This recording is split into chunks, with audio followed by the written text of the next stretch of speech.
4 லட்சம் கோடி அப்படிங்கிறது வந்து பார்த்தீங்கன்னா தமிழ்நாடு வாங்கின கடன் 2021 வரைக்கும் வாங்கின கடன். நமக்கு எப்போ சுதந்திரம் கிடச்சிச்சு, எப்போ கவர்மெண்ட் ஃபார்ம் பண்ணோம், புரிஞ்சுங்களா? ஒன்றும் இல்லை, ஒரு குத்து மதிப்பாக வச்சுக்கோங்க, 70 வருஷம் வச்சுக்கோங்க. 70 வருஷத்தில் வாங்கின கடன் வந்து 4.5 லட்சம். இப்போ வந்து இந்த 2021லேருந்து 2026 வரைக்கும் வாங்கினது வந்து இன்னைக்கு 13 லட்சம். அப்படிங்கும் போது அதுதான் ட்ரிபிள் ஆயிருக்குன்றதை நான் சொல்கிறேன். சென்னையை காப்பாற்றணும்னு 4000 கோடி வாங்குறீங்க, புரிஞ்சுங்களா? 4000 கோடிக்கு நமக்கு வந்து நம்ம ஒன்றும் மிதந்துட்டு தானே இருக்கோம். சொல்லுங்கள், 6 சென்டிமீட்டர் மழைக்கே வந்து மெட்ராஸ் தாங்கலை. இந்த 4000 கோடி வாங்கினதில் நாங்கள் 90% செலவழிச்சிட்டோம்னு சொன்னாங்க. அதுக்கப்புறம் 80% செலவழிச்சிட்டோம் நாங்கள், மழை பெய்ய. அதுக்கப்புறம் 70%னாங்க. ஓகேங்களா? இது வந்து நம்ம union finance minister Nirmala Sitharaman கூட கேட்டாங்க, 90லேருந்து எப்படிங்க 45% குறையும் அப்படின்னு. ஸோ இவங்க சொல்கிறது எல்லாமே பொய் தான், வாங்கி எல்லாத்தையும் பாக்கெட்டில் போட்டுக்கிறது. ஸோ நல்லா யோசிச்சு பாருங்கள், இந்த வெள்ளேரிக்கையை பற்றி எக்ஸ் முதல்வராக இருக்கட்டும், எக்ஸ் டிசிஎம்மாக இருக்கட்டும், ஆர் இன்றைய ஃப்ளாப்பாக இருக்கட்டும், ஃபெயிலியர் லீடர் ஆஃப் அப்போசிஷனாக இருக்கட்டும், எனி மினிஸ்டர்ஸாக இருக்கட்டும், எந்த கருத்து ஏன் சொல்ல முடியல? ஏன்னா இது ஃபேக்ட்டு. இந்த ஃபேக்டை யார் பண்ணியிருக்காங்கன்னு கேட்டிங்கன்னா, ஃபினான்ஸ் மினிஸ்ட்ரியில் இருக்கிறவங்களாம் அடிஷ்னல் செக்ரட்டரிஸும் எல்லாமே சேர்ந்து பண்ணியிருக்காங்க. அதாவது நாளைக்கு எப்படி இருக்க போகுது இந்த தமிழ்நாடை பற்றி கவலையே கிடையாது. இன்றைய பேக்கெட்டை நான் ரொப்பிட்டு போகிறேன்றது தான் வந்து நேற்றைய திமுக அரசின் செயல்பாடுகள். ஊழலுங்கிறது நமக்கு நல்லாவே தெரியும், புரிஞ்சுங்களா? ஒரு தார் ரோடு போடுறாங்க, புரிஞ்சுங்களா? அதுக்கு 40% ஊழல் பண்ணுறாங்க, புரிஞ்சுங்களா? பார்ட்டி ஃபண்டு, அறிவாலயத்துக்கு போகிற ஃபண்டு, அதுக்கப்புறம் ஸ்டாலின் சார் ஃபண்டு, புரிஞ்சுங்களா? அதுக்கப்புறம் உதயநிதி ஃபண்டு, புரிஞ்சுங்களா? அதுக்கப்புறம் மினிஸ்டர் ஃபண்டு, அதுக்கப்புறம் எம்எல்ஏ ஃபண்டு, அதுக்கப்புறம் கவுன்சிலர் ஃபண்டு, அதை பார்க்குற அந்த டிபார்ட்மெண்ட்டோட அஃபீஷியல்ஸோட ஃபண்டு, ஐஏஎஸ் ஆஃபீஸர்லேருந்து ஆரம்பித்து செக்கு கட் பண்ணுறவன் வரைக்கும் எல்லாத்தையும் சேர்த்திங்க அப்படின்னா இந்த 40லேருந்து 42% வரைக்கும் போதும் அப்படிங்கிறது நமக்கு கிளியராக தெரிய வரதுனால நம்ம சொல்கிறோம். இந்த 6 ஃபைண்டிங் வந்து ஊழலை ஒழிப்போம். லீக்கேஜஸ் இதே மாதிரி வந்து பார்த்திங்கன்னா 100 அடிக்கு வெட்டிக்கோன்னு சொல்லிட்டு இவங்க 1000 அடிக்கு வெட்டுறாங்க. பாக்கி 900 அடி மைனிங்கில் பண்ணுறது காசு வந்து யாருக்கு போகுது? கவர்மெண்ட்டுக்கு வரதே இல்லை. இது எல்லாமே goes to the pocket of this ex ministers and ex chief ministers and all this people. இந்த ஊழலை இந்த லீக்கேஜை அடைச்சாலும் உங்களுக்கு வந்து வருமானம் வரும்.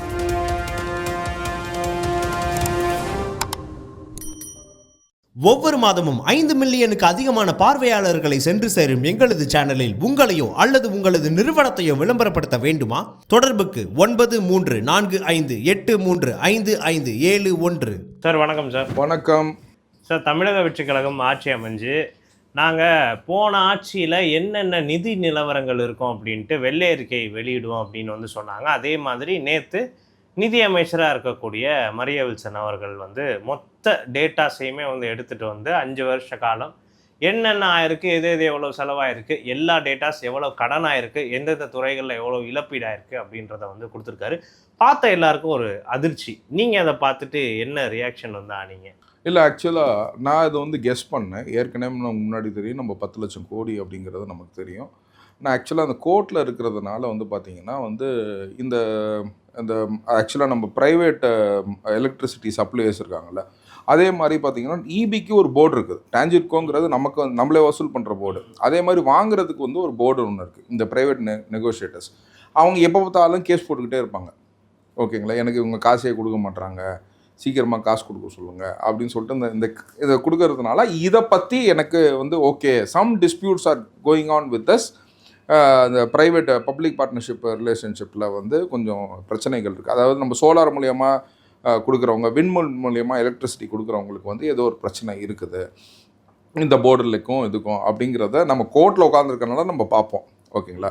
ஸோ பட் ஆனால் அந்த பிரச்சனை இருக்குங்கிறதே எனக்கு தெரியும். பட் ஆனால் அந்த நியூமரிக்கல்ஸ் வந்து நேற்று வந்து ரொம்ப கிளியராக சொல்லியிருக்காங்க. வாட் இஸ் இட் டெஃபிஷியன்ட், எப்படி இதாகுது அப்படின்றத சொல்லியிருக்காங்க. இதுக்கு முன்னாடியே வந்து பார்த்திங்கன்னா அமைச்சர் நிர்மல்குமார் வந்து இதில் சொன்னது பார்த்திங்கன்னா எல்லா டெண்டரையும் கேன்சல் பண்ணிவிட்டு ஃப்ரெஷ் டெண்டர்ஸ் வந்து விட்டார் இபியில்.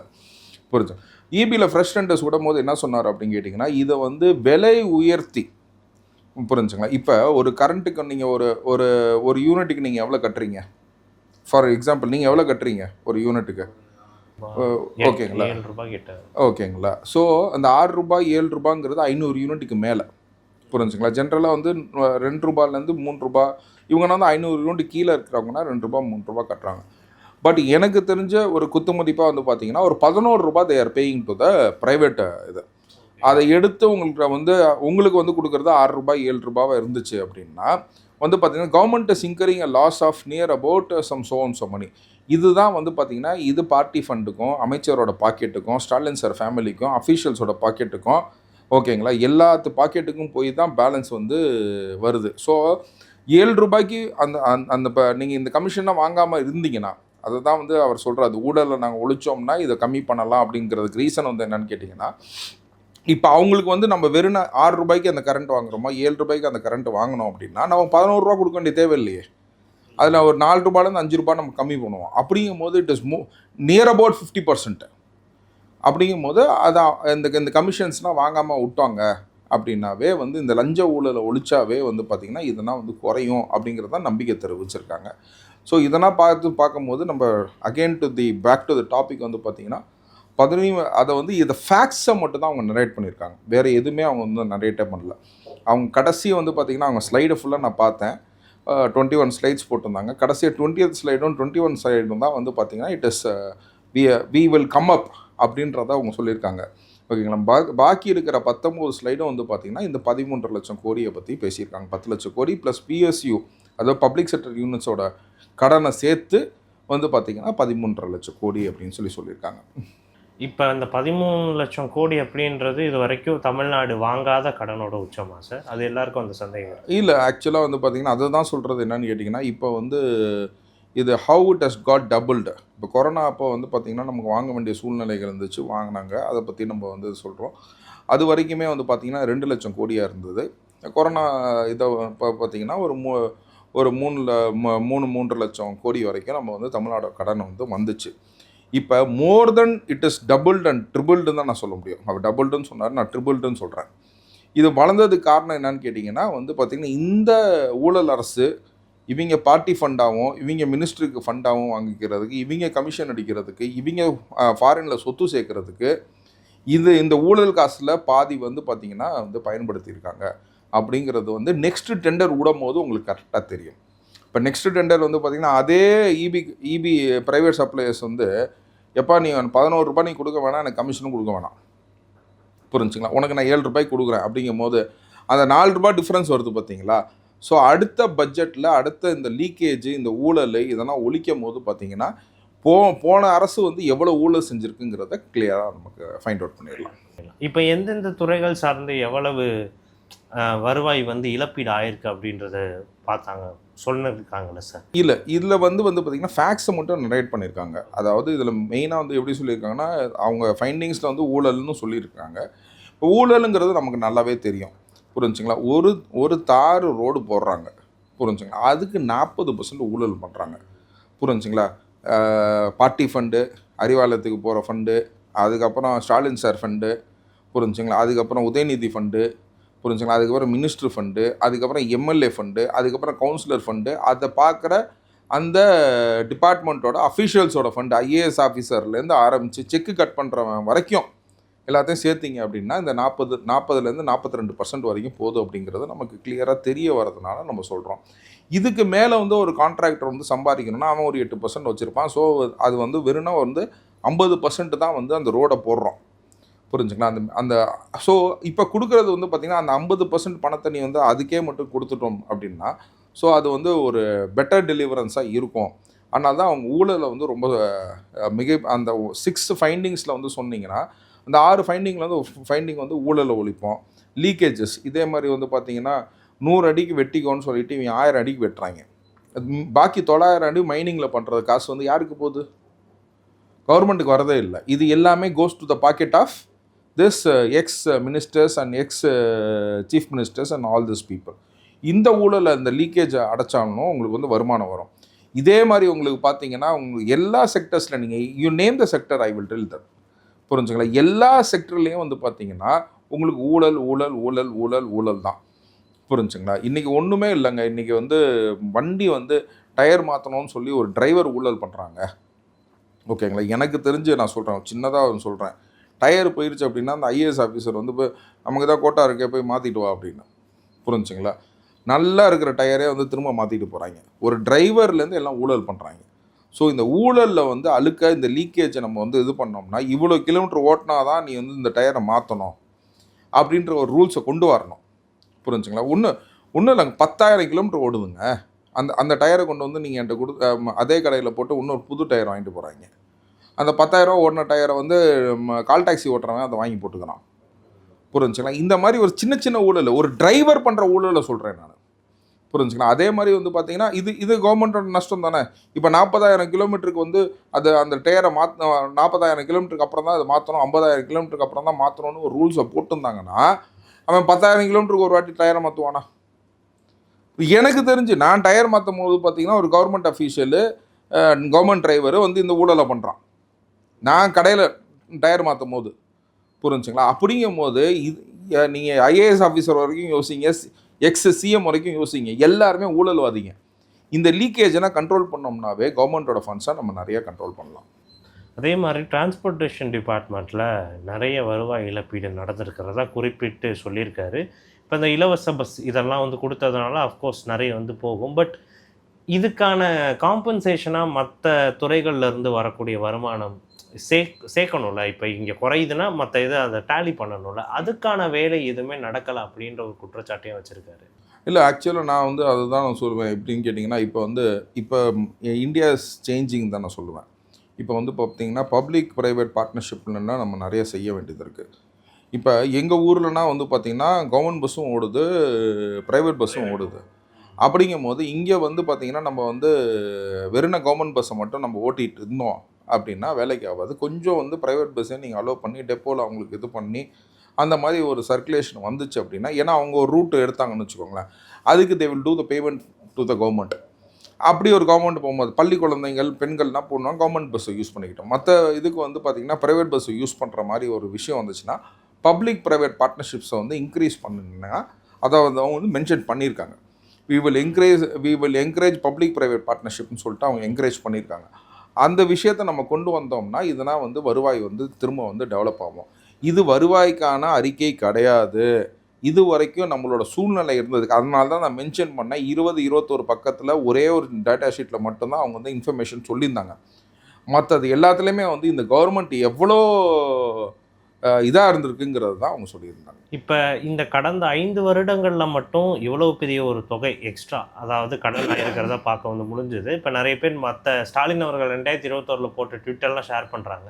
இதுக்கு முன்னாடி எடப்பாடி பழனிசாமி அவர்களோட கவர்மெண்ட் பண்ணியிருக்கக்கூடிய அந்த 4 லட்சம் கோடி கடன் வந்து இருந்ததுதான். பட் இதை கம்பேர் பண்ணி பார்த்தா 13 லட்சம்ன்றது பெரிய நம்பராக இருக்குது.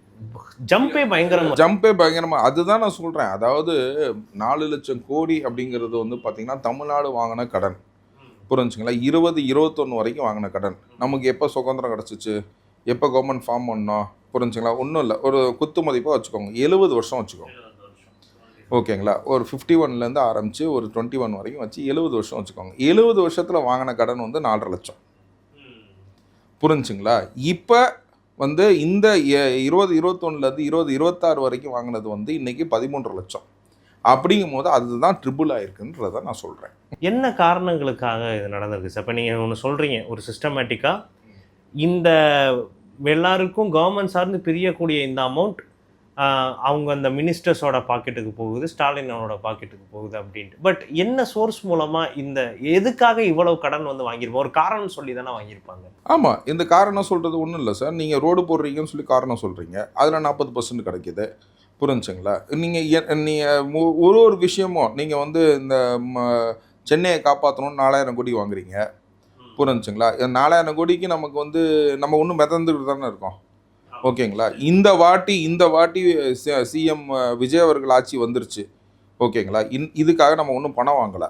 புரிஞ்சுங்களா? இந்த வாட்டியும் மெட்ராஸ் வந்து மிதக்குமா மிதக்காதா சொல்லுங்கள். 6 சென்டிமீட்டர் மழைக்கே வந்து மெட்ராஸ் தாங்கலை. புரிஞ்சுங்களா? ஸோ இவங்க 4000 கோடி வாங்கி என்ன பண்ணாங்க? இந்த 4000 கோடி வாங்கினதில் நாங்கள் 90% செலவழிச்சிட்டோம்னு சொன்னாங்க. அதுக்கப்புறம் 80% செலவழிச்சிட்டோம் நாங்கள், மழை பெய்ய. அதுக்கப்புறம் 70%னாங்க. ஓகேங்களா? இது வந்து நம்ம union finance minister Nirmala Sitharaman கூட கேட்டாங்க, 90லேருந்து எப்படிங்க 45% குறையும் அப்படின்னு. ஸோ இவங்க சொல்கிறது எல்லாமே பொய் தான். வாங்கி எல்லாத்தையும் பாக்கெட்டில் போட்டுக்கிறது. புரிஞ்சுங்களா? நான் இங்கே வந்து பார்த்தீங்கன்னா அதுக்கு முன்னாடியே வந்து பார்த்தீங்கன்னா இந்த வடிகால் வந்து பண்ணியிருக்காங்க. அது வந்து அதிமுக அரசு வந்து எடப்பாடி அவர்கள் இருக்கும்போது பண்ணாங்க. இப்போ அதே வந்து நீ இடிச்சிட்டு மேலே வந்து ஸ்லாப் போட்டு பூசுற. புரிஞ்சுங்களா? So you are not doing anything extra to it. நீ எதுவுமே எக்ஸ்ட்ரா பண்ணாமல் என் தொகுதியில் நிற்கல.